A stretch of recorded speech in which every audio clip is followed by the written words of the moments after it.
Good morning students. आज के lecture में हमने जो power consumed in series and parallel combination कराया था, हम उसके सबसे पहले कुछ न्यूमेरिकल्स ले लेते हैं और फिर उसके बाद हम इस टॉपिक को थोड़ा सा और आगे बढ़ाएंगे। ठीक है, सबसे पहले तो हम इसके बारे में ही पढ़ लेते हैं, पावर कंज्यूम्ड के बारे में। एक दो न्यूमेरिकल लिख देता हूँ मैं। आप देखिए भाई, मैंने एक न्यूमेरिकल लिखा है, 2 bulbs are marked 220 volt and dash 100 वाट। मतलब ये उस पर मार्क किया हुआ है कि वो 100 वाट का है और 220 वोल्ट के लिए बनाया गया है। और दूसरे पर मार्क किया गया है 220 वोल्ट एंड 50 वाट। मतलब हम ये कहेंगे कि हमारे पास दो बल्ब हैं, एक 100 वाट का है और एक 50 वाट का है। उसके बाद क्या कहता है, which bulb will produce more illumination if they are connected in parallel। देखिए, हमने क्या किया, दो बल्ब लिए, हमने इनको मार्क किया और एक दूसरे के साथ पैरेलल कनेक्शन कर दिया। भाई ऐसे ही होता है ना पैरेलल कनेक्शन तो, ठीक है। और कितने वोल्ट के साथ जोड़ा, 220 वोल्ट के साथ ही कनेक्ट कर दिया। इस पर मार्क था 100 वाट और इस पर मार्क था 50 वाट। ये भी 220 वोल्ट पर काम कर रहा था और ये भी 220 वोल्ट पर ही काम कर रहा था। अब ये कहता है कि which bulb will produce more illumination. जब हम पैरेलल कॉम्बिनेशन की बात कर रहे हैं, इन पैरेलल, मैंने आपसे पहले भी बताया था, जो पावर कंज्यूम्ड होगी फर्स्ट की जो पावर कंज्यूम्ड होगी, that is high watt bulb will consume high power. मेरी बात समझ गए। P1 इज ग्रेटर देन, क्या लिख दूँ मैं, P2। इन पैरेलल कॉम्बिनेशन मैं ये लिखूँगा, हाई वोल्टेज बल्ब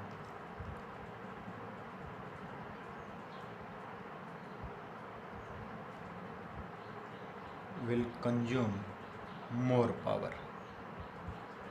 ये हमने बताया था भाई आपको, जिसकी पावर ज़्यादा होगी वो उतनी ही ज़्यादा पावर कंज्यूम करेगा। हाई रेटिंग पावर जो था वो मोर पावर कंज्यूम कर रहा था इन पैरेलल। समझ आ गया। तो अगर ये ज़्यादा पावर कंज्यूम कर रहा है तो यही ज़्यादा ब्राइटनेस देगा। समझ आ गया। देन 100 वाट बल्ब मोर brighter then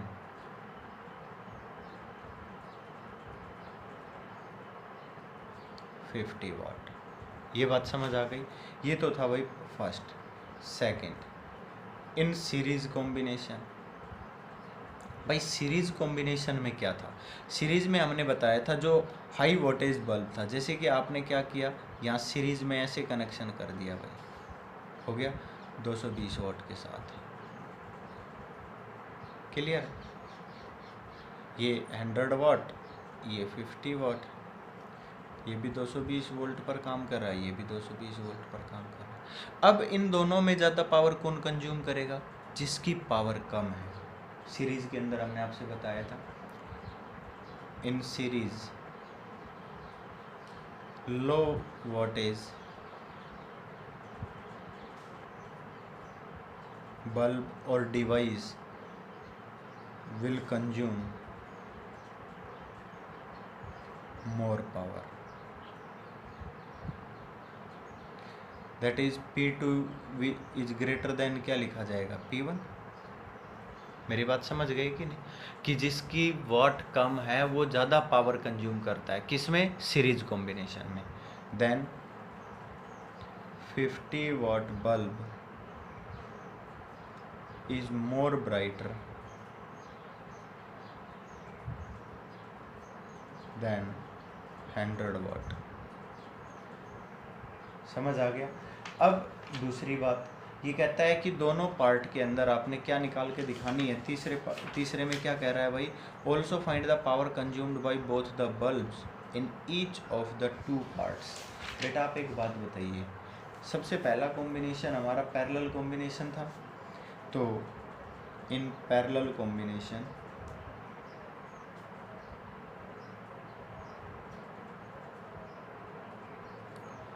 power consumed. Formula हम आपको बता चुके हैं। पावर जो कंज्यूम थी वो क्या थी, P इज इक्वल टू क्या लिखेंगे बेटा, P01 प्लस P02 मीन्स क्या लिख देंगे बेटा, 100 वाट प्लस 50 वाट कितना आ जाएगा बेटा, 150 वाट पावर कंज्यूम करेगा। और इन सीरीज में क्या था भाई formula, P01 P02 upon P01 plus P02। बोलो बताया था कि नहीं, मतलब 50 मल्टीप्लाई बाई 100 अपॉन 150, जो भी आंसर आए दैट इज 100/3 वाट। मेरी बात समझ गई कि नहीं, मेरी बात समझ आ गई। तो ये हम आपसे पढ़ा चुके हैं। तो इस तरह का अगर आपसे कोई भी न्यूमेरिकल आ जाए तो आप डायरेक्ट भी कर सकते हैं। क्लियर। अब उसके बाद मान लीजिए आपसे एक और क्वेश्चन मैं लिख देता हूँ, एक और न्यूमेरिकल लिख देता हूँ। देखिए भाई, मैंने एक और न्यूमेरिकल लिखा है, 2 bulbs are rated 30 watt 220 volt and 60 watt 220 volt. They are connected with a 400 volt power supply. अब की बार हमने 400 वोल्ट के साथ इनको कनेक्ट कर दिया। Find which bulb will get fused if they are connected in series and parallel. मतलब series के लिए अलग और पैरेलल के लिए अलग। आपने क्या कहा भाई, आपने ये बल्ब लगा दिया, ये सीरीज कनेक्शन शो कर दिया भाई आपने, ठीक है। उसके बाद देखो भाई, अब की बार आपने इसको 400 वोल्ट के साथ कनेक्ट किया है। मेरी बात समझ आ गई, कितने वोल्ट के साथ कनेक्ट किया है, 400 वोल्ट। अब आप क्या कहते थे भाई, ये कितना है 30 वाट, कितने वोल्ट पर काम कर रहा है, 220 वोल्ट पर। ये कितना है 60 वाट, ये कितने वोल्ट पर काम कर रहा है, 220 वोल्ट। मेरी बात समझ गए। तो देखिए, अगर आप स्टेप टू स्टेप चलो तो सबसे पहले इनका रेजिस्टेंस फाइंड आउट करोगे। तो भाई रेजिस्टेंस R1 फाइंड आउट करेंगे। तो हमने क्या बताया था रेजिस्टेंस का फॉर्मूला, बोलो भाई, हमने आपसे बताया था V² अपॉन R। बोलो कहा था कि नहीं। ये कितने वोल्ट पर काम कर रहा है, 220 वोल्ट पर, अपॉन पावर कितनी है बेटा, 30। R2 की बात करेंगे तो कितना हो जाएगा, 220 होल स्क्वायर अपॉन कितना लिख देंगे, 60। अगर हम ध्यान से देखें ये इतने होम आएगा। अब अगर इन दोनों में ध्यान से देखें तो पावर जिसकी ज़्यादा होगी उसका रेजिस्टेंस कम होगा, और जिसकी पावर कम होगी उसका रेजिस्टेंस ज़्यादा होगा। अब R1 is greater than R2 लिख सकता हूँ बेटा मैं, R1 is greater than R2, क्योंकि यहाँ 30 है, यहाँ क्या है 60। अब आपको पता है यहाँ करंट जा रहा है। अब करंट तो दोनों में क्या जाएगा, सेम। तो पावर कंज्यूम्ड की बात करी जाएगी, P1 इज इक्वल टू क्या लिखोगे, I² R1, और P2 इज इक्वल टू क्या लिखोगे बेटा, I² R2। बोलो लिखोगे या नहीं। तो हमने क्या कहा भाई, यहाँ पर जो करंट है वो क्या है भाई, सभी दोनों में सेम है। तो जिसका रेजिस्टेंस ज़्यादा होगा वो पावर भी ज़्यादा कंज्यूम करेगा, मतलब P1 इज ग्रेटर देन क्या लिखा जाएगा भाई, P2। अब आप ध्यान से देखिए, ये 30 वाट का बल्ब है, ये ज़्यादा पावर कंज्यूम कर रहा है। ये 60 वाट का बल्ब है, ये कम पावर कंज्यूम कर रहा है। मेरी बात समझ गए। तो जिसके पास ज़्यादा पावर जाएगी मेरे हिसाब से वो सबसे पहले फ्यूज होना चाहिए। तो हम क्या कह देंगे, फर्स्ट बल्ब मतलब यहाँ पर सीरियल में जो लिखा हुआ है ये फर्स्ट है और ये क्या है सेकंड। ऐसा नहीं है जो पहले जोड़ दिया वो फर्स्ट है, नहीं। 30 वाट बल्ब या जिसकी पावर कम है, ये हमने पिछले में भी शायद आपसे यही बताया था, in series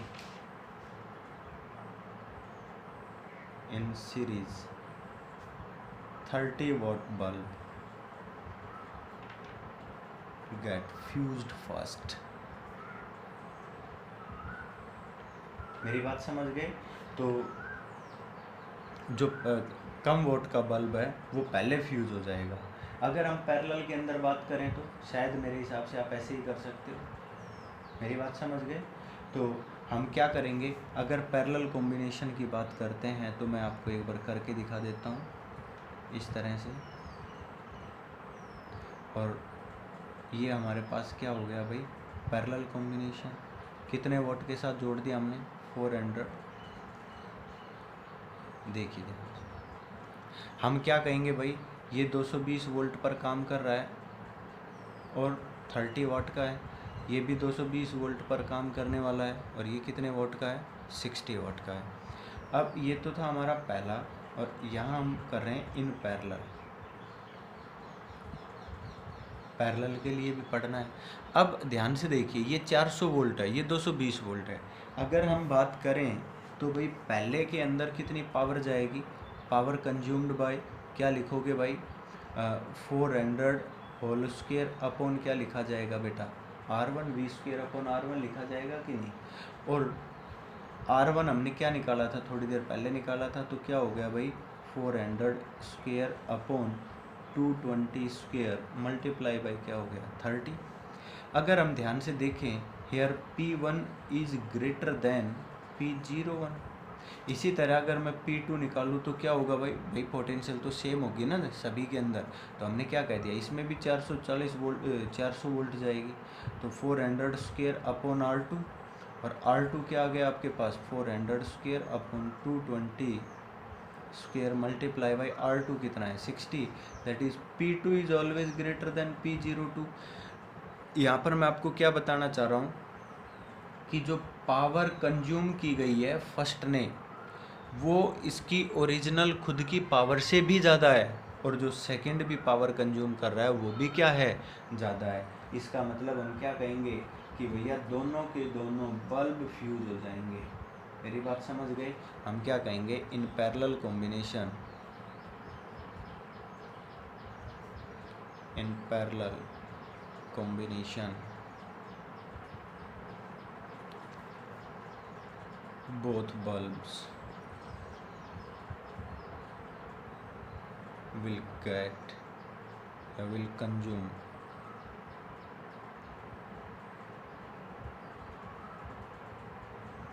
more power and both will get fused। इसके अंदर दोनों के दोनों फ्यूज हो जाएंगे। मेरी बात समझ गए, क्योंकि दोनों के पास बहुत ज़्यादा पावर चली जाएगी, इसलिए वो दोनों के दोनों क्या हो जाएंगे भाई, फ्यूज हो जाएंगे। क्योंकि आप यहाँ पर इनका रेशियो निकालोगे तो काफ़ी ज़्यादा हो जाएगा, 400 अपॉन 220 अप्रोक्सीमेट। अगर यहाँ पर 230 अपॉन 220 हो तो नॉर्मल सी पावर ज़्यादा जाएगी, और उससे फ्यूज होने के चांस उतने ही कम होंगे। और उसमें जो हाई वोल्टेज बल्ब होगा वो पहले फ्यूज होगा, क्योंकि इसकी वैल्यू और इनकी दोनों का कंपेयर करेंगे तो ये वैल्यू ज़्यादा होगी। मेरी बात समझ गए। अगर इनके अंदर इनका जो डिफरेंस है, यहाँ 220 है, यहाँ 400 है, और इनका जो इनके बीच में जो गैप है वो अगर बहुत ज़्यादा, इनका रेशियो अगर इनकी वैल्यू को बहुत ज़्यादा चेंज करता है तो दोनों के दोनों फ्यूज हो जाएंगे। समझ आ गया। चलो अब एक दो इम्पोर्टेंट पॉइंट मैं आपको बताता हूँ, ध्यान से देखिए।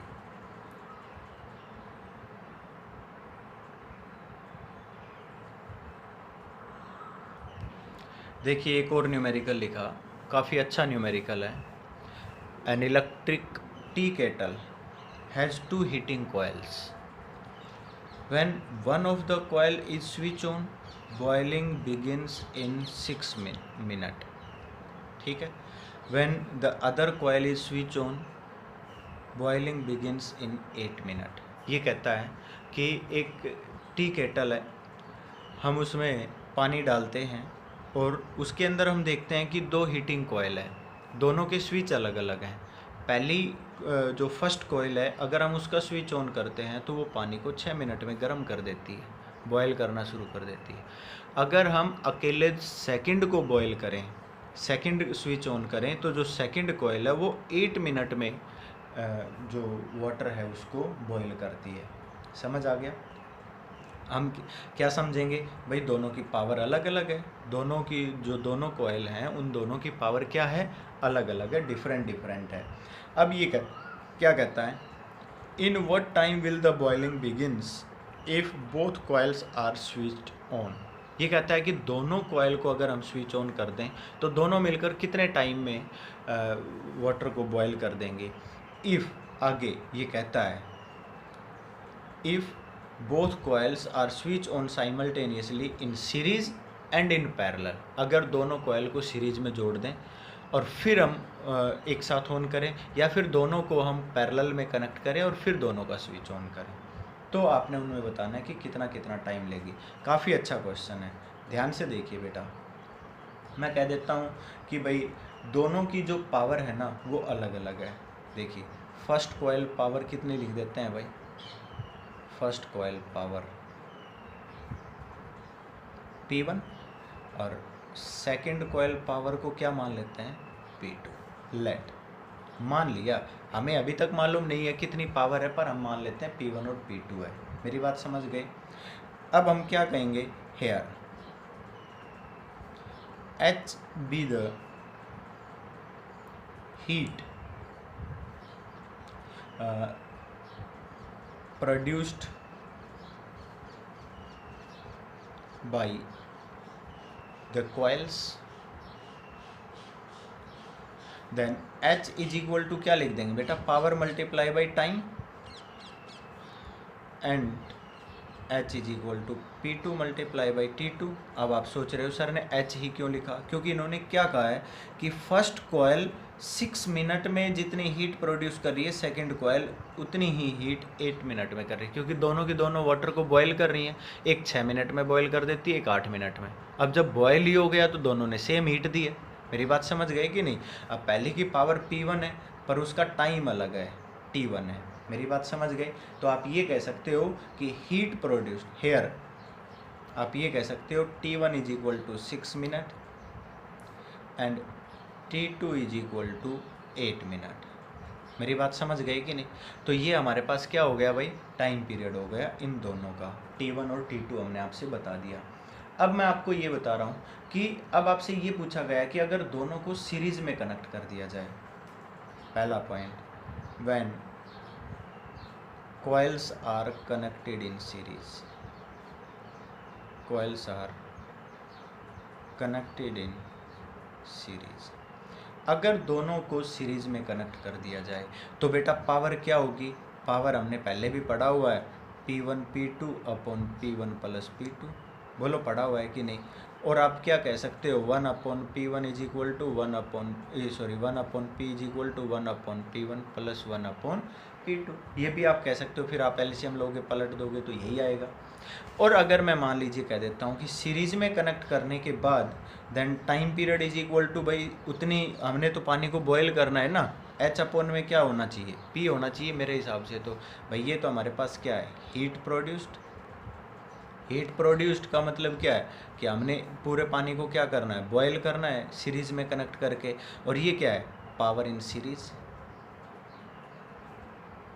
पावर इन सीरीज, PS लिख दूं इसको तो समझ आ जाएगा हमें।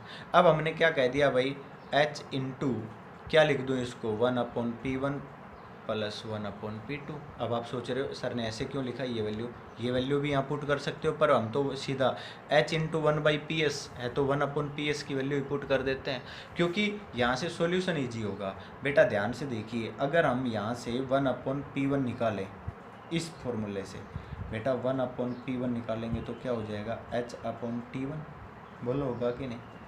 P1 इधर आ गया, सॉरी उल्टा लिख दिया भाई, T1/H एंड 1 अपॉन P2 निकाले तो क्या हो जाएगा भाई, T2/H। बोलो होगा कि नहीं होगा। तो हमने क्या किया, ये दोनों वैल्यू यहाँ पुट कर देनी है। तो टाइम पीरियड क्या आ जाएगा, H इंटू ये क्या हो गया भाई, T1 upon H plus T2 upon H। H common आ गया, ये सॉरी H एलसीएम आ गया। H एलसीएम आने के बाद कैंसिल हो गया तो हमारे पास क्या आ गया, T1 प्लस T2, मतलब 6 मिनट प्लस 8 मिनट। सीरीज़ में कनेक्ट करने के बाद अगर आपने पानी को बॉयल करना है तो आपको कितने मिनट लग जाएंगे, 14 मिनट लग जाएंगे पानी को बॉयल करने में। आप 2 कॉइल को सीरीज़ में कनेक्ट कर रहे हो और उससे टाइम पीरियड बढ़ रहा है, बॉयल करने का टाइम पीरियड इंक्रीज हो जाता है। तो एक तो इम्पोर्टेंट बात ये समझ आई आपको, ठीक है। सेकंड पॉइंट में हम क्या कर रहे हैं भाई, when coils are connected in series, series तो हो गया पैरेलल। अगर हम मान लीजिए पैरेलल में कनेक्ट कर दें, देन पावर इन पैरेलल क्या आया था बेटा, सीधा P1 प्लस P2 आया था। बोलो आया था कि नहीं। देन टाइम पीरियड के लिए क्या करोगे बेटा, T इज इक्वल टू अभी आपने लिखा था, हीट प्रोड्यूस करनी है, बॉयल करना है, अपॉन पावर इन पैरेलल, तो पावर इन पैरेलल क्या लिख देंगे, H upon P1 plus P2। बेटा P1 और P2 अभी थोड़ी देर पहले निकाला था हमने, जो वैल्यू लिखी हुई है वो लिख देता हूँ। H अपॉन क्या लिखेंगे, H upon T1 plus H upon T2, मतलब T इज इक्वल टू क्या आ गया बेटा, 1 upon T1 plus 1 upon T2। मेरी बात समझ गए, क्या हो गया हमारे पास, T1 T2 upon T1 plus T2। Clear. T1 T2 की वैल्यू पुट कर दीजिए, 6 multiply by 8 upon 6 plus 8 14, means क्या आ जाएगा हमारे पास, 2 7 जा 2 3 जा 24/7 मिनट आपका आंसर आ जाएगा। क्लियर है भाई। तो देखिए अब की बार अगर हम इसको ध्यान से देखें तो T इज इक्वल टू क्या आ गया हमारे पास, 7 3 जा 21 30, 7 4 जा 28 20 अप्रोक्सीमेट 10 मिनट। अब देख रहे हैं पैरेलल कॉम्बिनेशन में टाइम पीरियड क्या हो रहा है भाई, डिक्रीज हो रहा है। मेरी बात समझ गए। तो एक तो इम्पोर्टेंट पॉइंट मैं आपको और बताता हूँ इस टॉपिक में। एक मैं आपको बता रहा हूँ भाई मैक्सिमम पावर ट्रांसफ़र थ्योरम। वैसे तो ये मैं पहले भी बता चुका हूँ, ये मेरे हिसाब से इसका लास्ट टॉपिक होगा।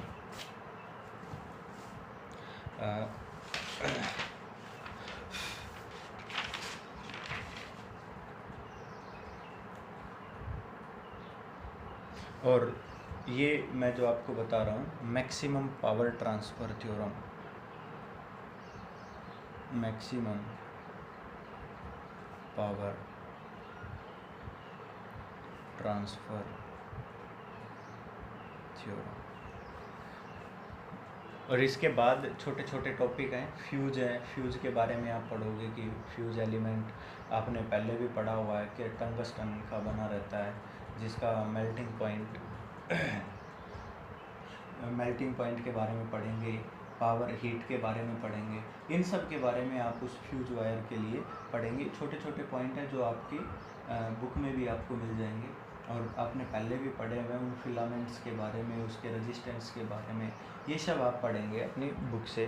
पर मैं आपको मैक्सिमम पावर ट्रांसफ़र थ्योरम के बारे में बता देता हूँ। मैक्सिमम पावर ट्रांसफ़र थ्योरम का मतलब ये है कि आप अगर किसी भी सेल को किसी रजिस्टर के साथ कनेक्ट कर देते हो, जैसे आपने क्या कहा, ये आपके पास कोई भी एक सेल है, ठीक है। अब इसका EMF E है और इंटरनल रेजिस्टेंस R है। आपने इस सेल को एक एक्सटर्नल रेजिस्टेंस के साथ कनेक्ट कर दिया, कैपिटल R। किसके साथ कनेक्ट कर दिया भाई, कैपिटल R। आपने क्या कहा, सेल से कितना करंट जा रहा है, I करंट पास हो रहा है। अब आपसे ये कहा जाता है कि what is the maximum power transferred by cell in resistance, इस रेजिस्टेंस के अंदर कितनी पावर ट्रांसफ़र की गई। बेटा पावर का फॉर्मूला हम क्या कहेंगे बेटा, we know P is equal to क्या होता है बेटा, I²R, that is power given to resistance by cell. यहाँ तक समझ आ गया होगा। अब देखिए जब आप कोई भी एक्सटर्नल रेजिस्टेंस कनेक्ट करते हो तो करंट गिवन बाय सेल क्या होता है, I इज इक्वल टू क्या पढ़ते हैं बेटा, EMF upon total resistance R plus R, पढ़ा हुआ है हमने, सेल के अंदर पढ़ा था। I की वैल्यू यहाँ पुट करेंगे तो P इज इक्वल टू क्या हो जाएगा बेटा हमारे पास, E² upon R plus R whole square multiply by क्या हो गया भाई, capital R, that is the power given to cell. हो गया। अब आपसे ये पूछा जाता है maximum power transfer by cell. अब ये किस पर डिपेंड करिए, आपने ये रेजिस्टेंस बदल दिया तो पावर बदल जाएगी, सीधा सा मतलब यही है। तो जो हम क्या कहेंगे, for maxima minima, for maxima minima क्या करते हैं बेटा, differentiation of power with respect to resistance is equal to क्या कर देंगे, 0। यही तो हमारा रूल होता है। हम क्या करेंगे भाई, इसका डिफरेंशिएशन करेंगे R के रेस्पेक्ट में और उसको 0 पुट कर देंगे और जो भी हमारे पास कंडीशन आएगी वो हम आपको बता देंगे। तो क्या हो गया भाई, जब हम इसका डिफरेंशिएशन कर रहे हैं तो क्या कहेंगे भाई, D/dr E² upon R plus R whole square multiply by R। हमने इनका डिफरेंशिएशन करना है, तो क्या होगा बेटा, ई स्क्वायर तो बाहर आ गया, सेकंड फंक्शन फर्स्ट फंक्शन ये सेकंड फंक्शन, तो क्या करेंगे सेकंड फंक्शन का होल स्क्वायर करेंगे तो कितना हो जाएगा पावर 4। फिर सेकंड फंक्शन क्या करेंगे as it is R plus R का whole square, differentiation of R मतलब D R upon D R, फिर माइनस का साइन लिखा जाएगा। फिर क्या करेंगे भाई, first function as it is, first function as it is लिख दिया, differentiation of second function D by D R और आर प्लस आर का होल स्क्वायर। भाई फर्स्ट अपॉन सेकंड लगा दो, ये फर्स्ट फंक्शन है, ये आर प्लस आर का होल स्क्वायर सेकंड फंक्शन है, और इसको क्या करना है बेटा, जीरो पुट करना है। तो अगली कंडीशन में मैं क्या करता हूँ बेटा, यहाँ से देखिए इसका डिफरेंशिएशन करेंगे तो R plus R whole square, ये तो 1 हो गया, माइनस आर इंटू ये क्या हो जाएगा भाई 2 इंटू आर प्लस आर, ठीक है, इज इक्वल टू क्या हो गया भाई 0। तो हम क्या कह देंगे यहाँ से आर प्लस आर कॉमन आ गया, तो क्या बचा आर प्लस आर तो यहाँ बच ही गया, फिर minus R plus R common चला गया तो क्या आ गया 2r which is equal to क्या हो गया 0। हमने क्या लिखा भाई आर प्लस आर, और ये क्या आ गया भाई R minus R is equal to 0। देखिए ये ना तो दोनों में से कोई नेगेटिव है, तो ये सम तो 0 नहीं हो सकता, अगर इनका प्रोडक्ट 0 है हम लिखेंगे R plus R not equal to 0, then R minus R is equal to 0। अगर आर माइनस आर 0 है तो आर इज इक्वल टू क्या आ गया 0। हम क्या कहेंगे maximum power transfer by cell when external resistance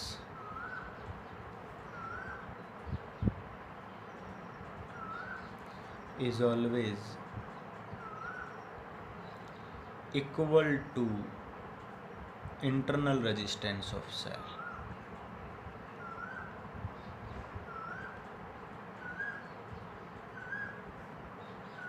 of a cell, ये हमने पहले भी पढ़ा था जब हमने सेल कॉम्बिनेशन मिक्स ग्रुपिंग बताया था, उसमें भी हमने मैक्सिमम पावर ट्रांसफ़र थ्योरम बताई थी। तो इस तरह से आपने उसको समझना है कि जब हम एक्सटर्नल रेजिस्टेंस की value internal resistance of a cell के इक्वल कर देते हैं तो उस केस में मैक्सिमम पावर ट्रांसफ़र होती है। तो अब कुछ प्रैक्टिकल एग्जांपल्स हैं जो आपकी बुक में लिखे हुए हैं, मैंने आपसे थोड़ी देर पहले भी बताया था, वो आप पढ़ेंगे। और ये मेरे हिसाब से कंप्लीट जो चैप्टर है वो बिल्कुल ख़त्म हो गया है इस चैप्टर, और कल से हम magnetic effect of electric current पढ़ेंगे। Thank you.